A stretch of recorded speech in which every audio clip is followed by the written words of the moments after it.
Thank you very much, colleagues, for joining us today for this side event on the seas as humanitarian spaces.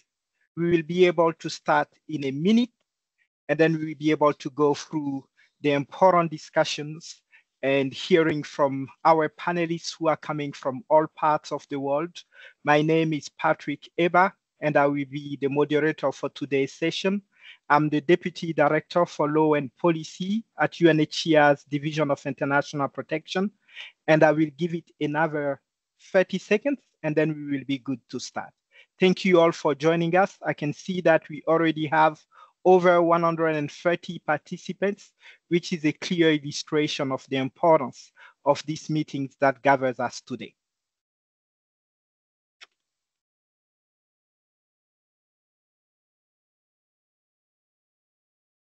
So once again, thank you all for joining us. I would like to start by thanking the organizers of the Ocean Conference for 2025, as well as our valued partners, OACHR and SOS MEDITERRANEE, for convening this very timely and vital panel discussion. Dear participants, colleagues, distinguished delegates, this conference is taking place at a tipping point for our oceans. It is taking place in the midst of unprecedented turmoil on a global scale, with the multiple crises that are confronting our world: the crisis of conflict, the crisis of inequalities, the crisis of rising ethno-nationalism, and the serious crisis of a dying planet, a dying ocean.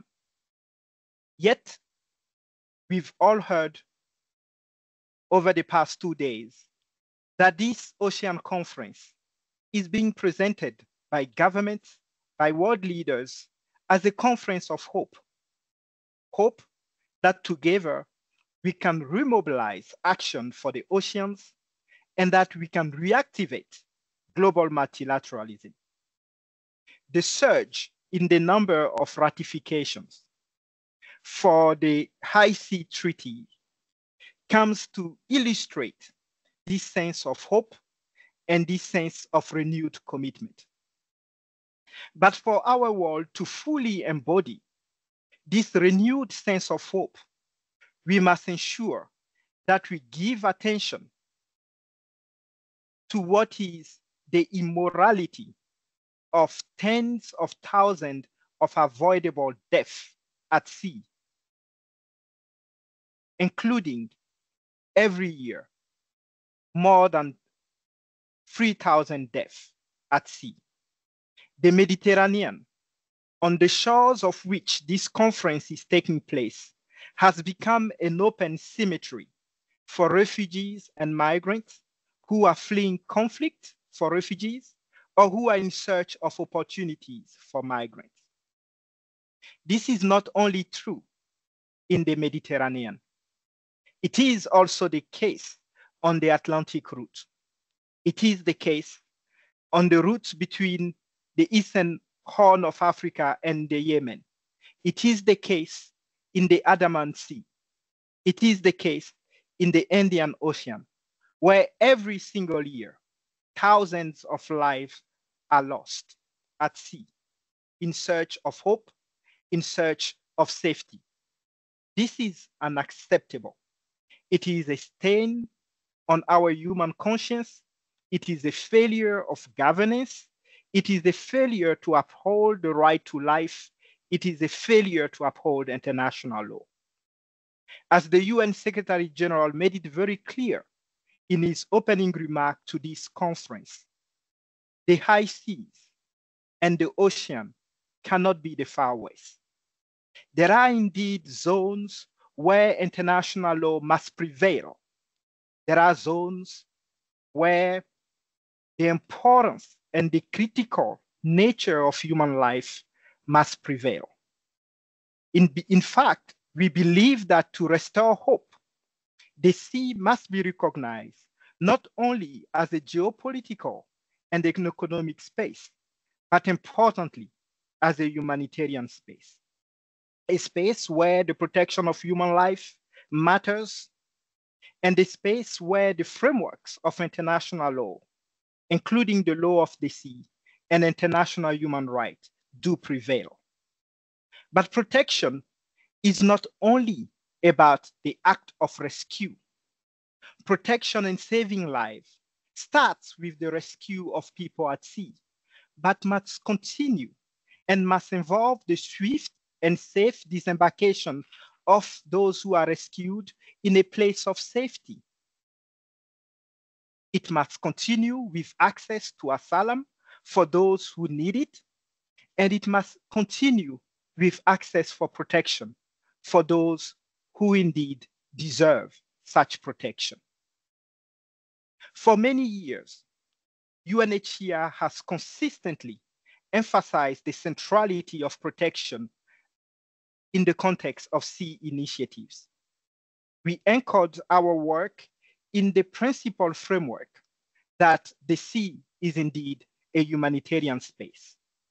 To this end, UNHCR, together with a number of our partners, have engaged in the issuing of principal positions. And I would like to highlight two of those principal positions. First, the joint statement on the place of safety, which recalls that the swift disembarkation of individuals in a place of safety is a humanitarian, a moral, and legal imperative. We've also issued, together with other partners, a joint statement on the humanitarian and precautionary approach to distress, which makes it very clear that in the interpretation of the notion of distress, humanitarian principles must prevail. We are engaged with a number of partners in this search for ensuring that we recognize the seas as a humanitarian space. And many of those actors who are involved in this global quest for preserving humanitarianism at sea will be speaking today. We'll be hearing from a representative of government. We will be hearing from international organizations. We will also be hearing from civil society stakeholders who are involved in the act of rescue. We will be hearing from community representatives who are engaged in the important humane act of rescue. We recognize that no single entity alone can indeed deliver on this moral imperative for rescue at sea. It takes the whole of society to make progress in this particular area. It is, in fact, a shared responsibility. It is in the spirit of shared responsibility that I will be now opening our panel discussions by inviting our first panelist, who is Her Excellency Cadre Ahmed Hassan. Ambassador Hassan is the permanent representative to the United Nations in Geneva of the Republic of Djibouti. Ambassador Hassan has served as Djibouti's ambassador extraordinary and plenipotentiary to the Swiss Confederation since September 2016. She also served as the permanent representative to the UN, to the WTO, and to other specialized institutions in Geneva. Previously, Ambassador Hassan served as the chargé d'affaires of the Djibouti Permanent Mission to the United Nations in New York. Her extensive experience includes roles on the boards of UN Women and UNICEF, as well as roles on the Bureau of UNHCR's own Executive Committee. Ambassador Cadre Ahmed Hassan, the floor is yours, and Ambassador, we will be very grateful if you could kindly address us today on how Djibouti has been addressing the issues and the challenges posed by mixed movement of refugees and migrants moving by sea. The floor is yours, Ambassador Hassan.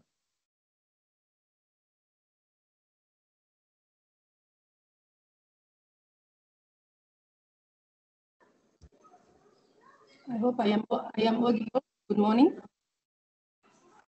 morning, Ambassador Hassan. We hear you loud and clear, and we also see you. The floor is yours. And again, thank you for joining us. Thank you. At the outset, let me thank the organizers of this side event for the opportunity to share Djibouti's experience in maritime rescue operations, the reception of rescued and individuals, as well as identifications of vulnerabilities and protection needs. And I want to commend UNHCR, the High Commissioner's Office, and SOS MEDITERRANEE for highlighting this critical issue and the importance of protecting the most vulnerable of the migrants. As you may know, Djibouti is located at the entrance to the Red Sea and close to the Arabian Peninsula, giving it a strategic position on the trade routes linking East Africa to the Middle East and Europe. And you can easily understand that this geographical position makes our country a major transit point for migrants and refugees from the region, exposing our country to significant challenges in terms of regulating migratory flows. Migrants traveling without the proper documentation are the most vulnerable to economic exploitation and physical and sexual abuse. And furthermore, given that the majority of these migrants are women and minors, implementing effective protection measures is essential. The primary responsibility of states in preventing and protecting victims of trafficking, as well as the importance of complying with international obligation, particularly the principle of non-refoulement, is key in this situation. In this regard, Djibouti offers guarantees of protection to all victims of trafficking, in particular through the 2016 law, which ensures the protection of victims and puts in place facilitation for access to justice and remedies for victims. This law provides a wide range of protection measures for victims, such as legal assistance, availability of interpreters when they don't speak the language of the land, the access to education for children, psychological, medical, and social assistance, including the provision of appropriate accommodation and the possibility of permanent residence, among others. With regard to preventing and deterring migrants from crossing the Gulf, in the Gulf of Aden, Djibouti has set up 2 centers along the migration corridor to inform migrants about the dangers of crossing the sea and the risk involved. We have also installed water reservoir latrines along the corridors, as well as signs pointing to the way to water, pointing the way to water points and towns. Vital assistance to migrants include the provisions of water, food, medical support, orientation, referral, and first aid for disaster survivors, the provision of water and food, referral services, and first aid for survivors of maritime disasters. Regarding rescue activities coordinated by the Coast Guard in Djibouti, the Coast Guard in the Djibouti Coast Guard regularly carries out maritime patrols to monitor the irregular movements of boats and makeshift crafts coming from or going to the Arabian Peninsula. As part of this mission, it also carries out search and rescue operations to assist boats in distress carrying migrants. In 2024, following several shipwrecks of Djibouti, of the Djibouti coast, the Coast Guard carried out operations that saved the lives of many migrants. More than 44 rescue operations were coordinated with the IOM office in Obok, which is the north of Djibouti. Those rescued were then directed to the Migrant Assistance and Guidance Center to receive the necessary assistance as part of the project entitled Strengthening the Capacity of the Djibouti Coast Guard to Conduct Maritime Border Surveillance and Search and Rescue Operations, funded by the government of Japan, that I would like to take the opportunity to thank in this occasion. The IOM has supported the development of a standard operating procedure document for search and rescue operation at sea. This strategic document provides a framework for rescue operations and establishes a coordination mechanism between all the stakeholders involved. The IOM has also provided the Coast Guard with modern rescue equipment, and practical training has been organized with the support of the Japanese Coast Guard. Regarding receiving rescued people arriving by sea in Djibouti or coming from the Arabian Peninsula, as well as those leaving Djibouti, as part of the above-mentioned project funded by the Japanese government and through the IOM, IOM has undertaken the renovation of the Coast Guard outpost at Hangar. This center, initially built in 2018 by IOM, now benefits from enhanced infrastructure to better meet operational and humanitarian needs. The renovation work includes the construction of separate dormitories for women, men, families, and children, as well as the installation of sanitary blocks. These facilities are designed to ensure that those rescued at sea are received with dignity and in safety. An infirmary has also been set up with 2 Coast Guard nurses assigned to provide medical care for the sick and injured. The center has been fully equipped with essential equipment to meet the standards required for rescue operation and humanitarian assistance. Regarding profiling vulnerability and the need for protection, including the identification of refugees in cooperation with other stakeholders, as part of the project standard operating procedures have been drawn up to clearly define the role of each player in the care of people rescued at sea.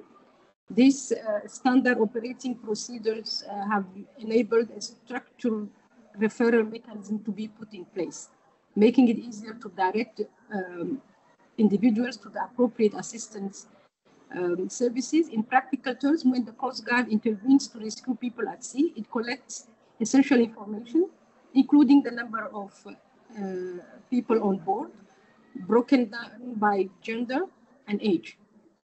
Then, in coordination with the local authorities and IOM, it organizes the transfer of survivors to the town of Obok. People requiring medical care are referred to the Medical Hospital Center, while others are directed to the IOM Migrant Orientation Assistance Center in that same city, Obok. At this center, they receive specialized assistance, including psychosocial support, temporary accommodation, food assistance, and the possibility of voluntary return to their country of origin for those who so wish to do it. IOM is also responsible for profiling all those rescued, identifying in particular those with specific needs in order to ensure that they receive appropriate care.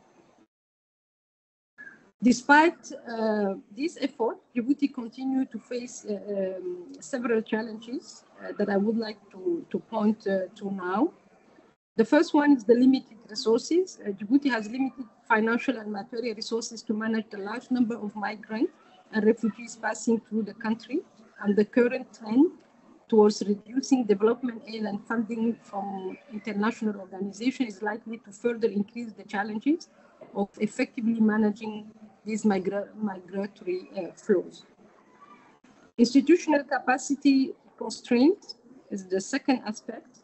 Djibouti's infrastructure and institutional capacity do not always allow it to respond more effectively to the needs of migrants, as the burden on national systems, particularly health system, is very heavy. For example, in 2022, migrants accounted for 75.28% of medical evacuation from the interior regions, the interland, to the capital. The third element is the regional cooperation. As human trafficking is a cross-border issue, Djibouti continues to work on strengthening its cooperation with neighboring countries to better coordinate anti-trafficking efforts. And I want at this juncture maybe to point to the fact that regional cooperation as well as international cooperations are key in making sure that we provide the necessary protection and humanitarian support to those who are in the move and who are the most in need in this situation. In conclusion, I would like to reaffirm Djibouti's determination to pursue its efforts and commitment to tackle this complex problem despite its limited resources in identifying and protecting migrants in the context of search and rescue operation at sea. And we hope that despite the challenging international and geopolitical context that our able moderator in the opening remarks, Mr. Eba made, will be able to remain committed in upholding our international obligations. I thank you. Thank you so much, Ambassador Hassan, for your powerful words, clear plea for more support, more engagement to ensure that this issue of rescue at sea is seen as one that requires a mobilization of the whole world and certainly responsibility sharing. Thank you for speaking to the important steps that Djibouti has taken in ensuring search and rescue, in ensuring access to services and assistance, but also speaking to the challenges that your country is confronted with, despite all the efforts that you are doing. And this event is also an opportunity for us all to mobilize around the importance of supporting states like Djibouti that are doing so much already, but that require more support and engagement. And of course, as we started today's event, we made it clear that talking about humanitarianism at sea, it's about talking about the importance of the law, the importance of the value of humanity, the importance of human rights. And to help us discuss the issues around human rights and the importance of this particular framework, we have with us today Shivan Mulali, who is the UN Special Rapporteur on Trafficking in Persons. Siobhan, Professor Mulali is, in addition to being the UN Special Rapporteur on Trafficking in Persons, especially women and children, she's also a professor of human rights law and the director of the Irish Centre for Human Rights at the University of Ireland, Galway. Professor Mulali has extensive experience serving as president of the Council of Europe's group of experts on action against trafficking in human rights, GRETA, and she's been involved in working with various international organizations and UN agencies. I've had the pleasure to engage and interact very closely with Professor Mulali in her role as the chairperson of the Platform of Independent Experts on Refugee Rights, a platform that is currently supported jointly by the Office of the High Commissioner for Human Rights and UNHCR. Thank you so much for joining us, Professor Mulali, and the floor is yours. We have a question for you, Vo, and the question is about how human rights obligations apply in the context of protection at sea. Who is bound by those obligations? Who has to apply them? And to what extent are those obligations actually enforceable? So with this, over to you, Professor Mulali, and again, thank you for joining us. Thank you very much, Patrick. Thank you for the opportunity to join you this morning. Excellency, distinguished participants. As we know, saving lives at sea is a long-standing tradition among seafarers, and it is a well-established rule under international law of the sea. Preventing the loss of lives and disappearances at sea by rescuing people through effective rescue operations is a humanitarian imperative, but it is also an international legal obligation grounded in the law of the sea and in international human rights law. And it is states that bear the primary responsibility to ensure that these rights are respected, protected, and fulfilled. Consequently, states must ensure that the effectiveness of search and rescue services, including by promptly identifying situations of distress and by operating under a broad understanding of distress and swiftly activating search and rescue operations, that all of those are effectively implemented. And situations of distress that are identified and addressed without delay can prevent the tragic loss of lives at sea. As we heard in the opening remarks, too many people are losing their lives at sea. It is crucial to emphasize that responding to instances of distress at sea is also a civic and legal responsibility for any individual or entity witnessing a situation of distress. And in accordance with the principles of solidarity and the international law of the sea, action must be taken by different stakeholders, and those engaged in rescue operations should not face criminalization for fulfilling such a legal duty and responsibility. Concerning maritime actors should be fully supported in meeting their search and rescue obligations under international law. According to a number of international legal instruments, masters of ships are required to assist those in distress at sea. Those obligations should be implemented without discrimination or regard to the status of the person being rescued, in line with the non-derogable norm of non-discrimination in international law. States should, including through their search and rescue units, recognize that they have further obligations to provide assistance to all in distress at sea and have obligations to facilitate search and rescue by all vessels.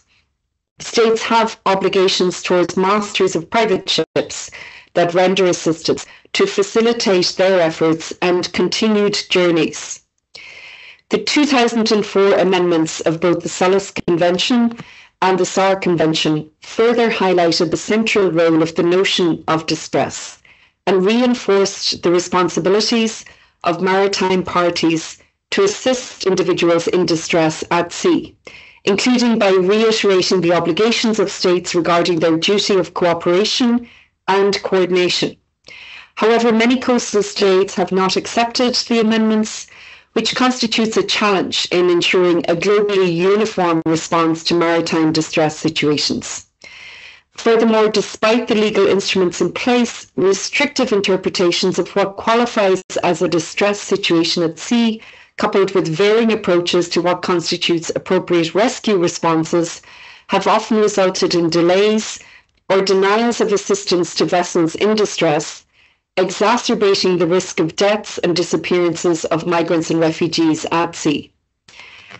From a prevention perspective, and to uphold the international law obligations to protect the right to life under international human rights law, under law of the sea, under international refugee law, states' obligations entail acting in the case of foreseeable threats to the right to life and in life-threatening situations, and this requires interpreting the notion of distress in a broad way, rescuing all persons from unseaworthy boats in a timely manner before it is too late.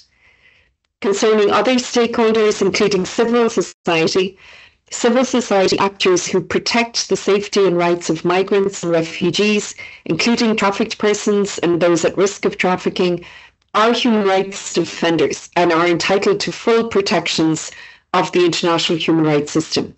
Indeed, the Global Compact for Migration recognises their contributions to ensuring safe, orderly and regular migration.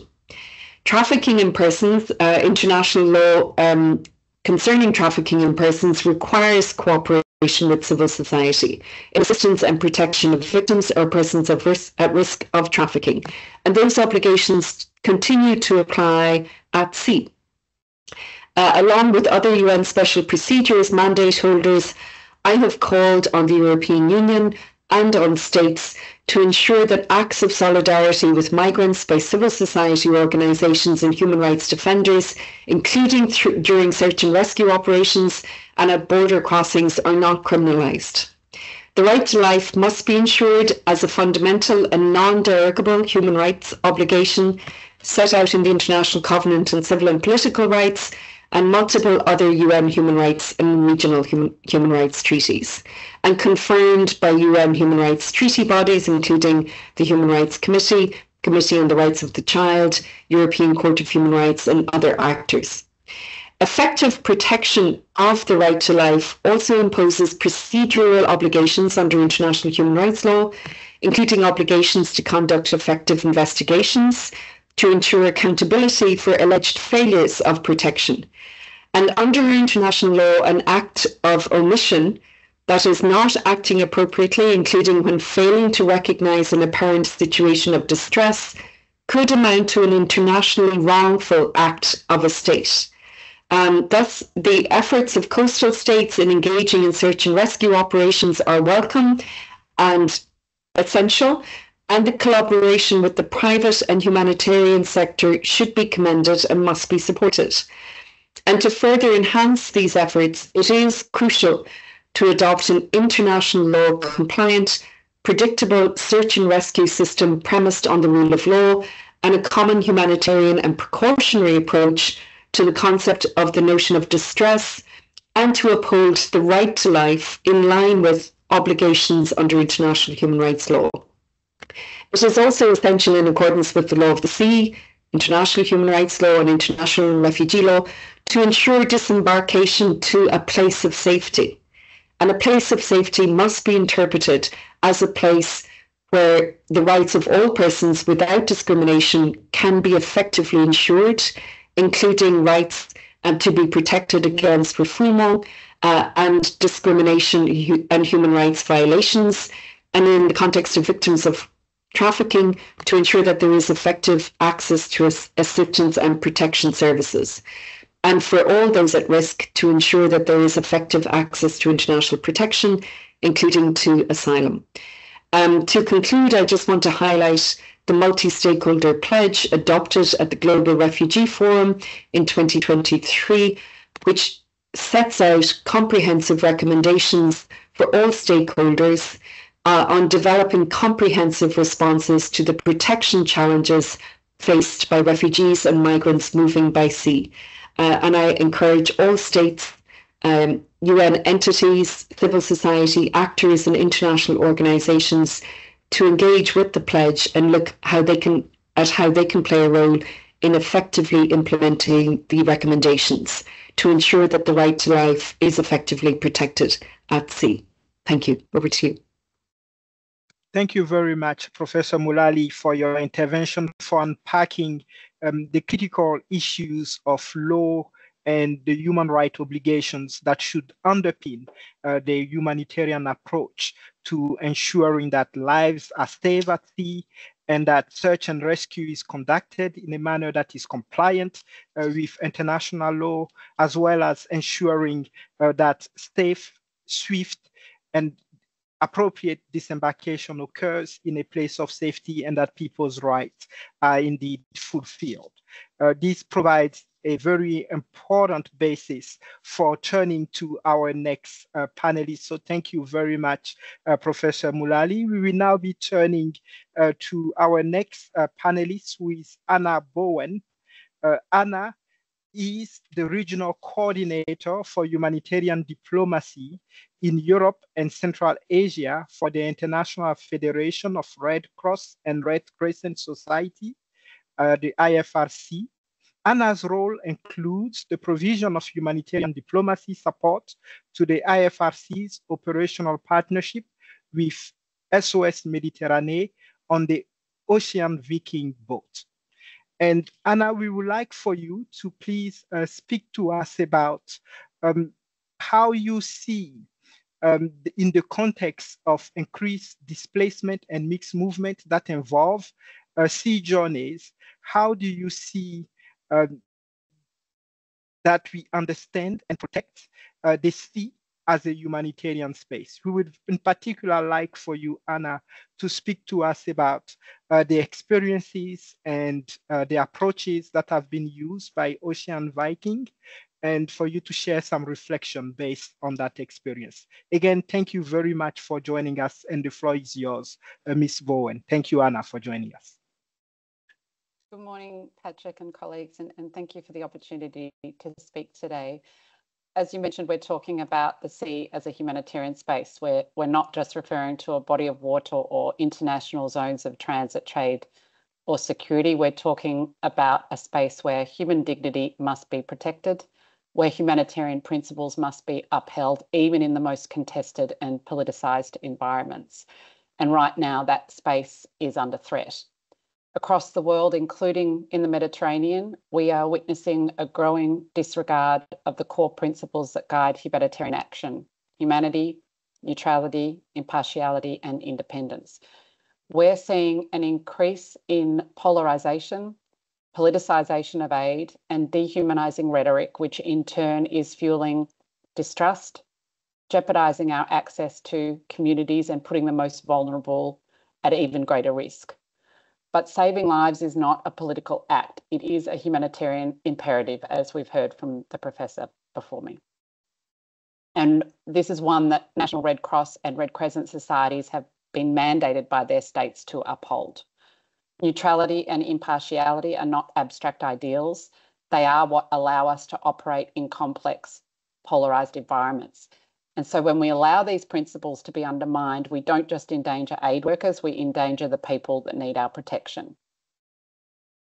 The Ocean Viking is a powerful example, I think, of principled humanitarian action at sea.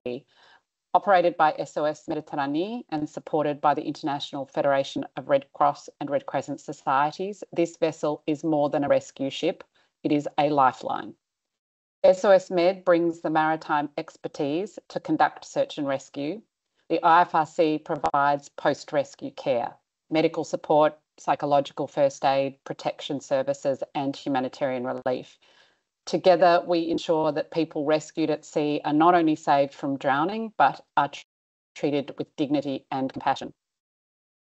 This partnership also reflects a broader truth, that humanitarian organisations are stepping in where states are either absent or have withdrawn. It may not be a sustainable solution, but it is a necessary one for now. The Ocean Viking is just one operation in IFRC's global route-based approach to people on the move. That means we don't just focus on borders or disembarkation points or isolated crises. We look at the entire journey people take from origin through transit to destination, because the risks people face don't begin or end at sea. They face threats of violence, exploitation, detention and death at every stage of that journey. So for us, it's about continuity of care, it's about dignity, and it's about protection wherever someone is on their journey. Despite operating within international maritime law, humanitarian vessels like the Ocean Viking face enormous regulatory challenges, which undermine the ability for us to comply with our humanitarian principles. Examples we can testify to include restrictions on secondary rescues, delays to securing places of safety, allocation of distant ports, requests that threaten data protection, complicated certification standards and penalties for non-compliance. And Bianca will speak about these in more detail a little later. What I want to point out is that the current focus on securitisation and externalisation in national approaches to migration has far-reaching consequences for humanitarian action. In particular, the criminalisation of humanitarian assistance to migrants in an irregular situation, which we see at sea and in many other contexts, makes it difficult for humanitarian organisations like the IFRC and our network of national societies to continue our life-saving work without discrimination. In Europe, at least, what we need is a predictable, coordinated mechanism grounded in humanitarian principles and international law. And we need stronger protections for humanitarian actors so that they can do their work without fear of punishment. In closing, let me say this. The sea must be recognised not only as a space of movement, but as a space of protection. The Ocean Viking is not a political statement. It's a humanitarian response to human suffering and need. And until we see more humane, coordinated migration policies, humanitarian actors will continue to fill the gap with courage, with compassion, and with unwavering commitment to our principles. I'll leave you now with a short video from one of our crew members on the Ocean Viking, and I'm hoping Wilma can upload that and share that for everyone now. Thank you.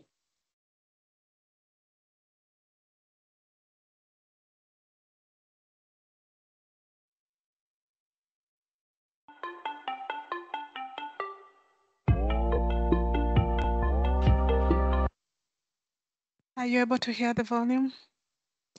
Thank you. Yes, we can hear, but the video seems frozen. I'm not sure if it's only me. No, I stopped it for a minute. Okay, Thank you. Excellent.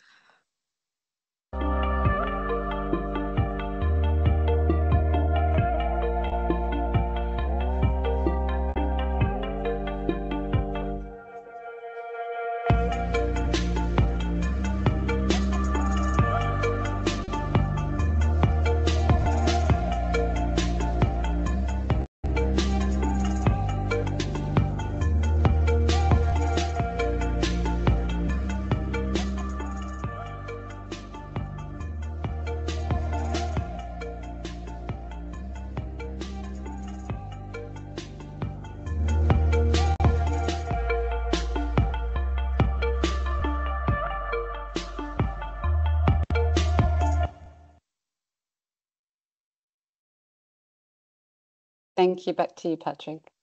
Thank you very much, Anna. Thank you, first of all, for your presentation, but very importantly, for sharing this video. One that really serves to illustrate the words that you use: courage, compassion, and the trust in our common humanity. This is certainly how all of us should understand the work of entities and vessels such as the Ocean Viking. And you made it very clear. Saving lives is not a political act. It is a humanitarian imperative.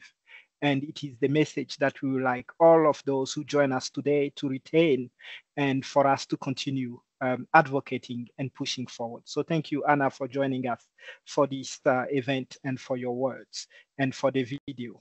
And through you, we express our thanks to all the colleagues at SOS Mediterranee, the IFRC, the Ocean Viking, and all those who are involved in this critical work of saving lives. Now I would like to turn to our next panelist, who is Bianca Benvenuti. Bianca was already foreshadowed by Anna that she will be taking the floor. And Bianca is the head of advocacy and public positioning at SOS Mediterranee. Bianca has a degree in international relations with a specialization in forced migration. She combines her research interests in European and Italian policies in the field of migration with a wealth of experience on the humanitarian impact of migration policies, particularly in border settings. And Bianca, thank you for joining us. And we have a question for you. And the question is about you sharing with us your understanding around the legal and moral responsibility of protecting people in distress at sea, particularly in the Central Mediterranean, which is one of the most deadly routes that involves refugees and migrants at sea. From your perspective and the perspective of your organization as a maritime and humanitarian actor, can you elaborate on the challenges that you faced in the Mediterranean? But also, can you elaborate on your organization's operational experience beyond the challenges, the hopes that you have? And so with this, the floor is yours, Bianca. Thank you, Patrick. Good morning, and thanks to all participants and esteemed colleagues for joining this essential discussion today. Indeed, the Mediterranean Sea has remained one of the world's deadliest migration routes for over a decade. Since 2014, the International Organization for Migration has recorded more than 32,000 deaths, 25,000 of them in the Central Mediterranean alone. In the absence of safe and legal pathways, hundreds of men, women, and children continue to risk their lives in perilous sea crossings, fleeing violence, conflict, instability, and the consequences of climate change. And as long as this is the case, the duty to rescue remains not only relevant, but vital. International maritime law, as we have heard from speakers before me, is very clear. The unconditional obligation to assist persons in distress at sea is absolute. And yet, we have seen this obligation eroded time and again by political decisions that prioritize border control over human life.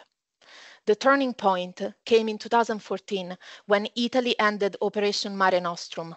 This marked the beginning of a wider European retreat from state-led search and rescue in the Central Mediterranean.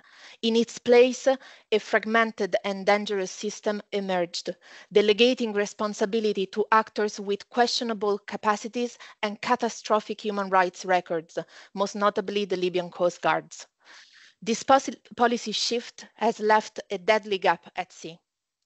Civil society organizations have stepped in to fill that gap. SOS Mediterranee began operations in 2016. Over the past decade, we have conducted 444 rescue missions, bringing more than 42,000 people to safety. Alongside fellow non-governmental organizations, we have upheld maritime obligations where governments have retreated. Initially, our work was publicly acknowledged and respected. But from 2017 onwards, we have faced growing hostility, criminalization, and obstruction, particularly from Italian authorities. That year, Italy signed a memorandum of understanding with Libya, deepening cooperation aimed at containing people and deterring them from seeking safety in Europe. The 2018 recognition of a Libyan search and rescue region by the International Maritime Organization proceeded despite clear warnings about Libya's inability to coordinate rescues or guarantee the safety of those intercepted. Since then, over 150,000 have been forcibly returned to Libya, where arbitrary detention, violence, torture, and exploitation are rampant. Thousands of people have been left adrift, ignored by maritime authorities. Despite extensive European and Italian support, the Libyan Coast Guard continue to demonstrate operational incompetence and legal non-compliance. Our crews on board the rescue ship Ocean Viking have witnessed firsthand multiple violations: aggressive and dangerous maneuvers during rescues, live gunfire in proximity to distress cases, threats against NGO vessels, and active interference with search and rescue operations. The 2023 report by the UN Independent Fact-Finding Mission on Libya even exposed collusion between high-ranking staff of the Libyan Coast Guard and trafficking networks. Malta too has abdicated its responsibility. It has adopted a deliberate policy of non-engagement, refusing to coordinate rescues, ignoring distress calls, and even passing coordinates of boats in distress to the Libyan Coast Guard to facilitate illegal interceptions. On land, the recognition of the Libya search and rescue zone also ushered in a sustained campaign of criminalization against the civil search and rescue actors. At sea, constructive cooperation with maritime authorities collapsed. Distressed information, once openly shared, became confidential, relayed selectively to facilitate interception by the Libyan Coast Guard. In 2016 and 2017, over 50% of rescues conducted by our teams were initiated after alerts from the Italian Coast Guard. This figure has collapsed to around 1% over the past 6 years. Instead, civil networks like Alarm Phone now relay the majority of distress alerts to us, often without effective state coordination. Pragmatic and life-saving instruction given by maritime authorities, once common to maximize efficiency, have also been abandoned.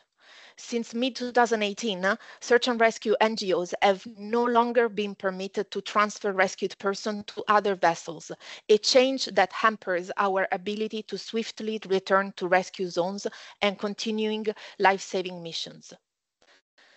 Over the years, search and rescue NGOs have also faced obstacles in the timely disembarkation of rescued individuals.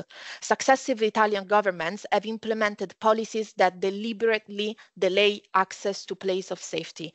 Initially, this took the form of prolonged standoffs at sea.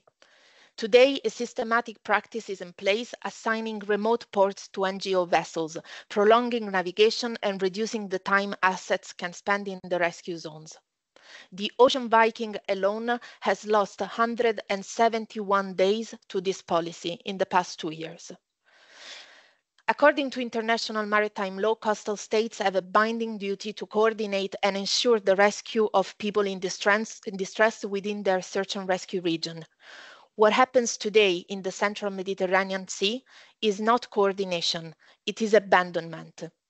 And the consequences are measured in life lost. International legal standards call for an integrated, coordinated response among all actors. Yet what we face is fragmentation, obstruction, and growing impunity. The scale of human suffering demands more than expressions of sorrow. For this reason, we've been calling for European states to immediately re-establish a credible, coordinated, and state-led search and rescue capacity in the central Mediterranean. But this is not enough. Civil society cannot replace state responsibility, but neither should it be punished for stepping in where states have failed. The essential role of search and rescue NGOs must be formally recognized, not only as actors upholding legal and moral obligations to save lives, but also as independent and impartial witness to violations of international law at sea. The humanitarian space for this life-saving work must be not only respected, but actively protected. And to conclude, I would like to say that each death at sea is a policy failure, a failure to uphold the most basic principle of humanity, that no one should be left to die in distress when we have the means and the obligation to help. It is time for actions that reflect our shared humanity and our binding legal commitments. It is time that high seas and oceans are recognized as humanitarian spaces where all actors get the necessary protection and coordination in respect of fundamental humanitarian principles. Thank you.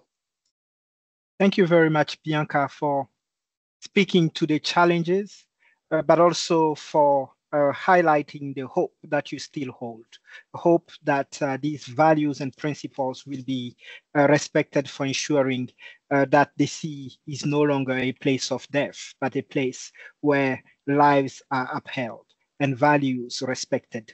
With this, we'll be turning to our next panelist, who is Steve Willis.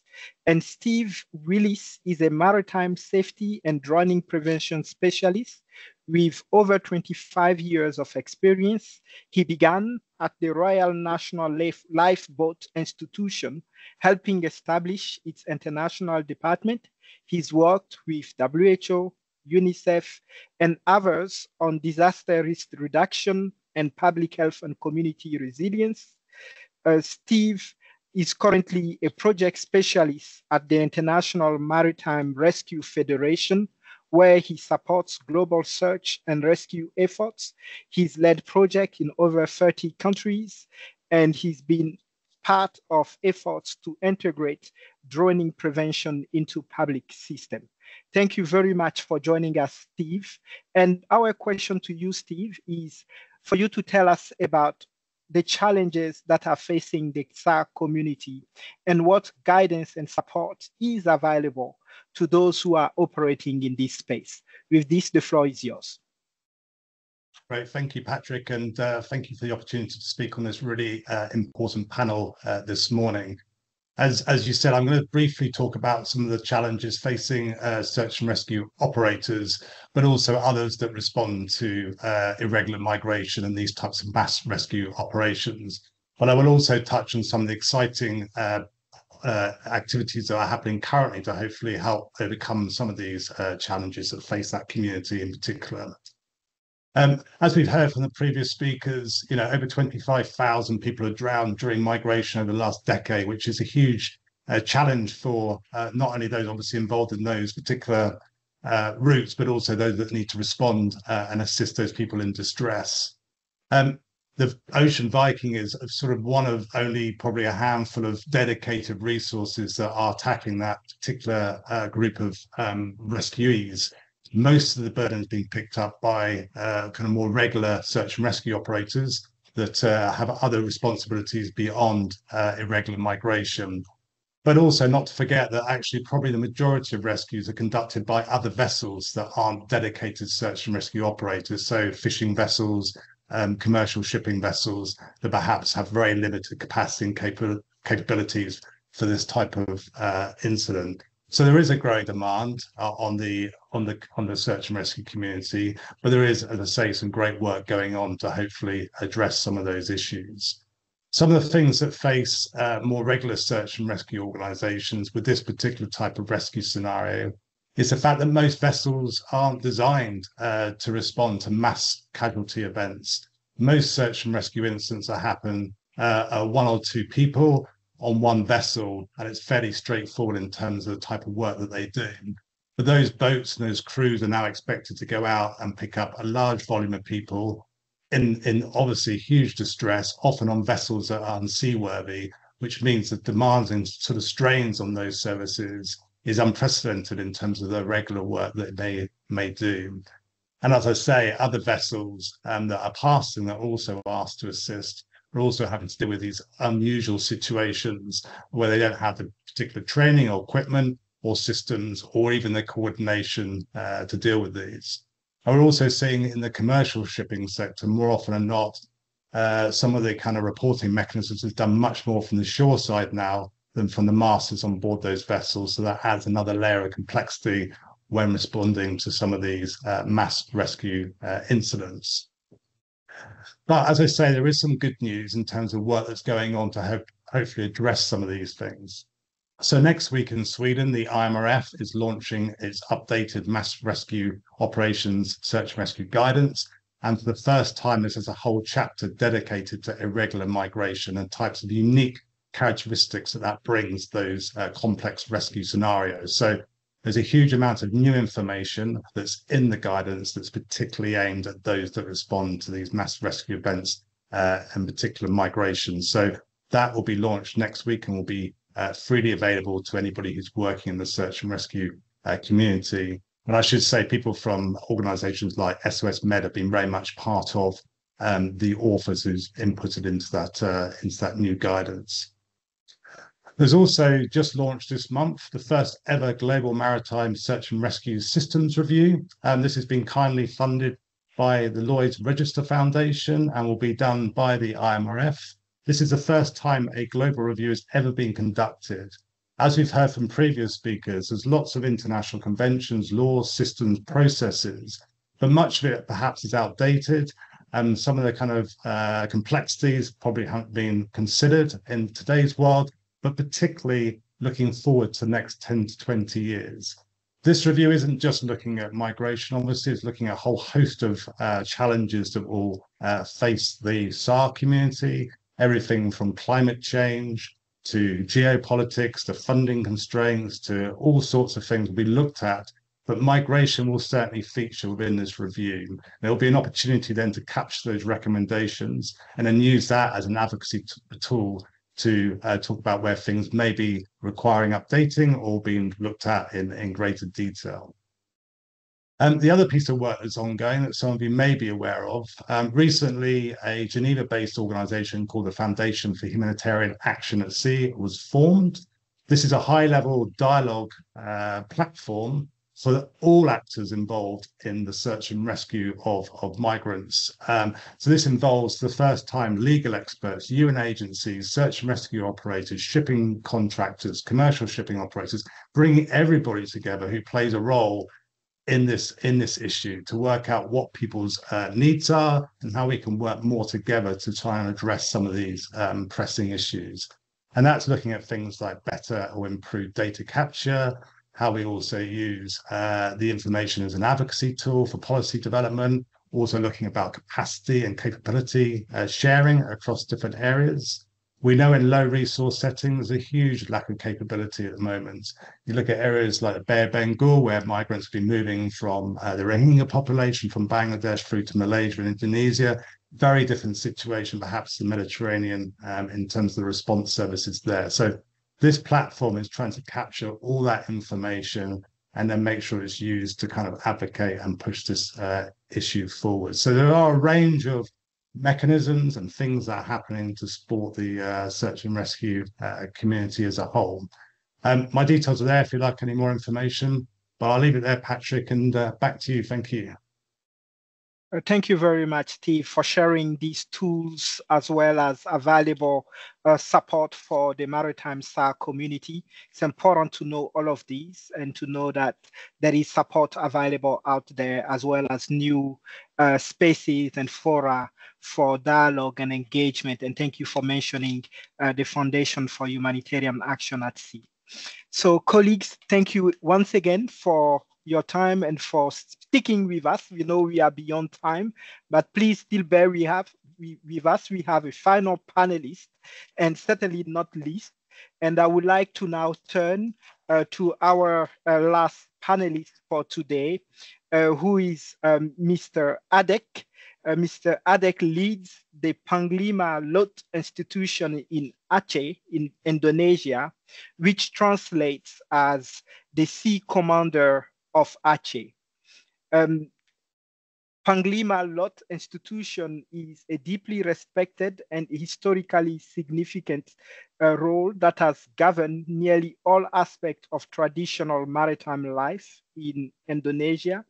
The Panglima Lot has been actively supporting the rescue of distressed Rohingya boats that were found in Aceh waters. Their support in providing help at sea, coordinating with relevant authorities, and encouraging local communities to help Rohingya boats in Aceh has saved many lives. And with this, we will be now turning to Mr. Adek with a request to you, Mr. Adek, to speak to your experience and that of your organization being involved in rescue at sea operations in Aceh. Any challenges, hopes that you hold, it will be great for you to share those with all the participants today. So the floor is yours, Mr. Adek, and my understanding is also that you will be, there will be a simultaneous interpretation. After you have spoken, we will have a colleague translating in English some of the important words that you will be sharing with us. So with this, over to you, Mr. Adek. Oke, terima kasih kepada Pak Patrick.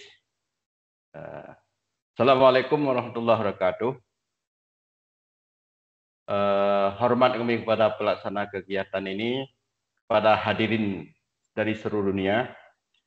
Saya Miftah Cudadi, pimpinan utama Panglima Laut yang menaungi nelayan adat seluruh Aceh di bawah naungan lembaga hukum. Good afternoon, everyone. I'm Mona. I will translate for Mr. Ade. Thank you, Patrick. Assalamualaikum, everybody. My appreciation to the organizers of this event. I am Tengku Ade, a leader or commander of Aceh Sea, or also called Panglima Laut. We oversee traditional fishermen throughout Aceh under the Aceh Sea Customary Law Institution. Oke, hadirin semua. Jadi jabatan saya ini, jabatan Panglima Laut, sudah ada sejak zaman Kerajaan Perlak, dimulai dengan 867 tahun 867 Masehi, dan diperkuat dengan munculnya Kerajaan Samudra Pasai tahun 1270 Masehi dan Kesultanan Aceh Darussalam 1567 Masehi. So, ladies and gentlemen, Panglima Laut or Sea Commander has existed since the era of Perlak Kingdom. It was back in 867 AD and was strengthened with the emergence of Samudra Pasai Kingdom back in 1270 AD. And also the Sultanate of Aceh Darussalam in year 1578. Oke, adapun tugas, fungsi serta peran kami Panglima Laut secara umum adalah yang pertama menjaga keamanan di laut, yaitu yang kedua menjaga adat istiadat yang tumbuh dan berkembang pada masyarakat, dan yang ketiga menjaga kelestarian lingkungan. So our duties and roles of Panglima Laut is first of all to ensure security at sea. And second, to uphold customs and traditions that have grown and developed within the fishing community of Aceh. And the third one is to ensure the preservation of environment in the ocean. Jadi dalam menjaga keamanan laut, Panglima Laut selalu mengawasi agar semua nelayan yang mengeksploitasi sumber daya pantai dan laut tidak berkonflik dan bisa bekerja dengan baik dalam mencari nafkah. So to ensure security at sea, Panglima Laut or Sea Commander always ensures that all fishermen who use coastal and marine resources do not come into conflict and can work well together. Yang kedua, menjaga adat dan istiadat yang tumbuh dan berkembang dalam masyarakat nelayan dapat terjaga dan terpelihara dengan baik. Dalam hal ini, Panglima Laut selalu mengawasi, selalu menjaga hukum adat atau kebiasaan-kebiasaan yang tumbuh berkembang dari zaman dahulu, seperti 1. Adat Hari Pantang Melaut, di mana dalam tradisi masyarakat nelayan di Aceh ada beberapa hari yang pantang untuk tidak boleh menangkap ikan di laut. And in order to uphold the customs and traditions that have grown and developed within the fishing community, Panglima Laut or Sea Commander always oversees and upholds the customary law, including customs and habits that have developed since the ancient times, such as we have a tradition called Forbidden Days to go to sea, whereas the tradition of, this is the tradition of the fishing community in Aceh, whereas there are several days when it is forbidden to catch fish. Selanjutnya di dalam hukum adat kami, di dalam masyarakat kami ada adat sosial yang harus dipatuhi di laut dan pesisir pantai. Nah, jika nelayan mengalami musibah, yaitu jika nelayan mengalami musibah di laut, maka nelayan setempat berkewajiban mencari dan memberi pertolongan sekurang-kurangnya 3 hari. We also have social customs at sea and on the coast. First of all, if a fisherman face incidents at sea, or the local fishermen are obliged to search and provide assistance for at least 3 days. Selanjutnya yang B, setiap nelayan yang melihat atau mengetahui atau menyaksikan ada nelayan atau siapa saja yang butuh pertolongan, yang mengalami kesulitan, kecelakaan atau gangguan di laut, kami tanpa memandang etnis, ras, warna kulit, agama, dan bangsa, maka wajib baginya untuk melakukan pertolongan sejauh tidak mengancam keselamatannya sendiri. Kami selalu memberi perhatian kepada siapa saja yang butuh pertolongan di laut. Terkait dengan pengungsi Rohingya, kami memandang mereka bukan sebagai pengungsi, tetapi kami melihat mereka adalah sekelompok manusia yang butuh pertolongan, dan mereka wajib diberi pertolongan tanpa siapapun menghalangi hukum adat kami. Every fisherman who sees, knows, or witness any fisherman or anyone in need of help, experiencing difficulties or accidents or any disturbance at sea, regardless of their ethnicity, race, skin color, religion, or nationality, is obliged to provide assistance as long as it does not threaten their own safety.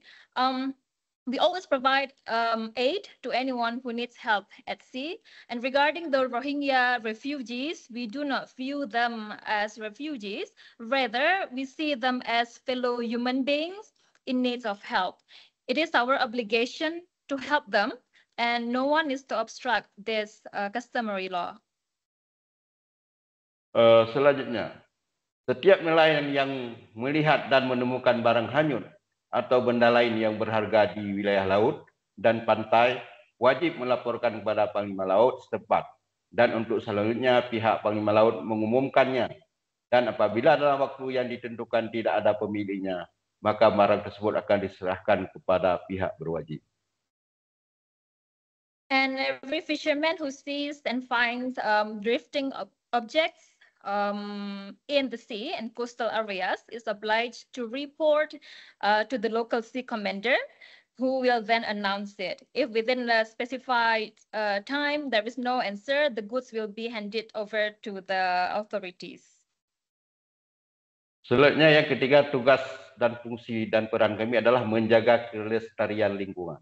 Panglima Laut dalam hal ini berkewajiban menjaga kelestarian lingkungan hidup di setiap pesisir pantai dan laut yang tidak terbatas. And our third role is to preserve the environment. The sea commander of or Panglima Laut is obliged to preserve the environment in every coastal area, beach, and the boundless sea.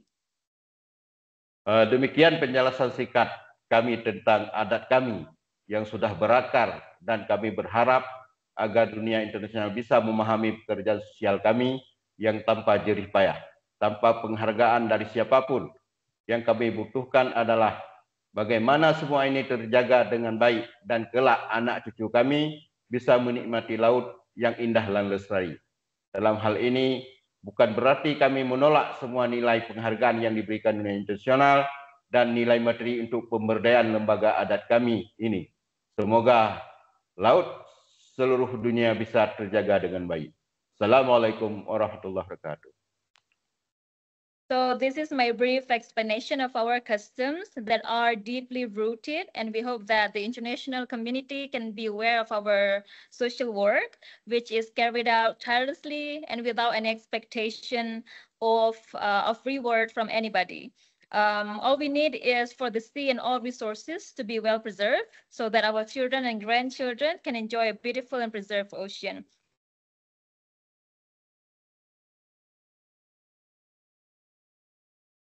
Thank you. Terima kasih, Mr. Adek. Thank you so much for intervening and for sharing the experiences from the century-old tradition of humanity, and for preserving this tradition through your engagement in search and rescue and through the work that your organization is doing. Thank you, Muna, for also translating to us in English. It was really excellent to have you, Mr. Adek, speak at today's event, reminding us at the core that this is a global issue, that all of us across the world have a role to play in upholding those principles of humanity, dignity, and saving lives. Thank you for all the work you do. With these colleagues, we are coming to the end of this first part of the meeting. I know I've done terrible with upholding the time, but I would like to know if there are one or two burning comments or questions before we bring the meeting to a close with some remarks. In case you would like to make a comment or ask a question, we can allocate 5 minutes to this. So please don't hesitate to do so. I don't see any hand yet, but I will also encourage you to put comments, reflections, ideas in the chat through the conversations that is open.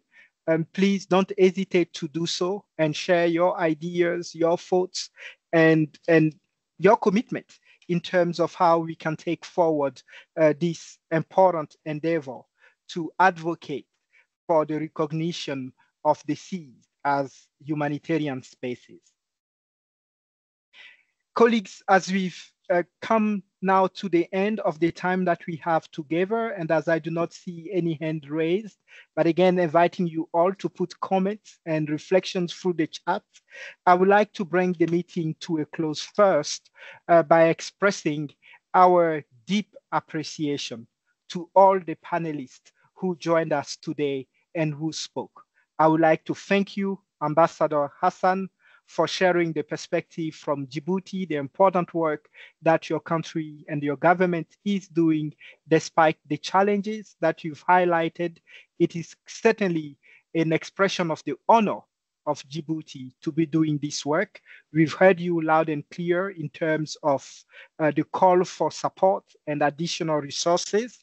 I would like to thank you, Professor Mulali, for sharing with all of us the critical human rights principles that should underpin issues around protection at sea, search and rescue, disembarkation, and the avoidance of criminalization of those who are involved in this critical work. Thank you for sharing the insight grounded in the principles of human rights and international law. Thank you, Anna and Bianca, for speaking about the important work that the Ocean Viking is doing, for speaking about the work of your respective organizations, for sharing with us the challenges, as well as your hopes for ensuring that we can preserve the humanitarian space through the principles of neutrality and partiality and humanitarian action that are required at sea. Thank you, Steve, for sharing some of the tools and important work that your organization is doing with others. And certainly, Terima kasih, Mr. Adek, for joining us and also for sharing with us, as I said, this century-old tradition of humanitarianism and rescue at sea. Colleagues, as we come to a close, I would like all of us to leave probably by keeping in mind 3 key messages. The first one is that we all need to ensure that saving life is not a seen or perceived as a political act, that it must remain a humanitarian endeavor, a humanitarian imperative. And it is the responsibility of state primarily to ensure that SAR operations remain grounded in international law principles, in humanitarian principles, and in the foundational norms of human rights, as was described to us by Professor Mulali. The principles of neutrality, impartiality, and independence should be upheld, including at sea. The second message that I would like all of us to retain from today's meeting is that the responses to addressing lives that are lost at sea certainly should be deployed at sea, but should not end at sea. It is about looking at the root causes that are forcing people in the first place to embark in those dangerous journeys. It is about putting an emphasis on what we refer to as the root-based approach. And Anna, in her reflections, spoke to the importance of what we refer to as the route-based approach, which is about looking beyond the seas. It's about looking beyond borders. It is about looking at the whole of journey that people take, from the countries of origin to countries of asylum, countries of transit, all the way to countries of destination. Our tasks going forward should be about ensuring that people have options, that people have protection where they are, that there are opportunities for young people in their countries of origin so they can dream and they can actually fulfill their full potentials. That there are indeed inclusion and access to protection for refugees in the first countries where they seek asylum. That there are the means in a global context of shrinking resources, of budget cuts, that there are resources for ensuring that refugees, whether they live in Chad, whether they live in South Sudan, whether they live in Bangladesh or in other parts of the world, that they have the resources, the means, and the support to lead a full and dignified lives. This is what the route-based approach is about. It's about ensuring that throughout the journey that people take, they have access to protection, to opportunities, and to services such as education, health, and other services that they require to lead a full and dignified life. The third message, and arguably the most important one, that we would like to make and retain from today's event is that what we are seeing today, the disregard of international law, the disregard of lives, the disregard of protection is not a fatality. And all the experiences that we heard, from the experiences of Djibouti shared with us by Ambassador Hassan about what her government is doing to provide access to services, to ensure search and rescue, to ensure referrals for refugees and migrants who are rescued at sea, serve to demonstrate that imperative of action, that states can do better than what we are seeing now. And thank you for sharing that with us, Ambassador Hassan. The work of civil society organization, the work of rescue vessels such as Ocean Viking, are further illustration that what we are seeing is not a fatality, and that as a human community, we can do better. And we've heard Mr. Adek speak to us about this. We've heard Steve Willis shared with us some tools and experiences on how we can do better. The violation of human rights is not a fatality. And we've heard Professor Mulali speak to us about what we need to do in upholding human rights. As we live today, we need to all recommit to the imperative of the seas as a humanitarian space. This will take collective action by all of us, member states, UN entities, other humanitarian organizations, NGOs, the shipping sectors, civil society, as well as private individuals. It will also take more support on the part of donors to support NGOs, to support humanitarian organizations, to support states that are seeking to do more in the space of rescue at sea, but that do not have the financial, material, and technical resources to do so. At the core of it, this is about upholding our common value of humanity. It is about ensuring that at the end of the day, we all can uphold the principles of a common humanity, that we all can uphold the principles of saving lives, making true to the promise that the seas can indeed become a humanitarian space. Thank you all for staying with us far beyond what was the initially allocated time. We deeply appreciate all of you being with us, and we hope that you found today's event worth the 1 hour, nearly 2 hours that you devoted to it. Thank you all, and wishing you all, depending on where you are in the world, a good day, a good evening, and thank you again. Thank you. Thank you.